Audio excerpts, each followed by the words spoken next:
ଆଜି ଆମେ ଚିତ୍ର ଦେଖି ଗଳ୍ପଟିଏ କହିବା। ଗଳ୍ପଟିର ନାମ ହେଲା ଚତୁର କୁଆ।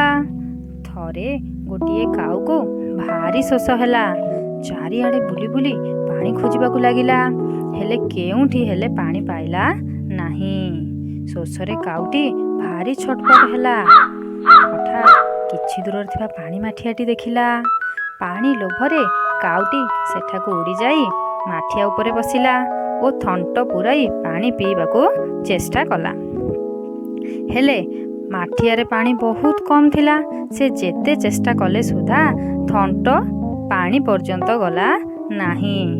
କିଛି ଦୂରରେ ପଡ଼ିଥିବା ଗୁଡ଼ିକୁ ଦେଖି କାଉଟିକୁ ଉପାୟଟି ଆସିଲା। ସେ ସେଠାରୁ ଗୋଟିଏ ଗୋଟିଏ ଗୁଡ଼ି ଉଠାଇ ଆଣି ମାଠିଆରେ ପକାଇଲା। ଦେଖିଲା ଧୀରେ ଧୀରେ ପାଣି ଉପରକୁ ଉପରକୁ ଉଠୁଛି। ବର୍ତ୍ତମାନ ସେ ଆହୁରି ଅଧିକ ଗୁଡ଼ି ଆଣି ମାଠିଆରେ ପକାଇଲା।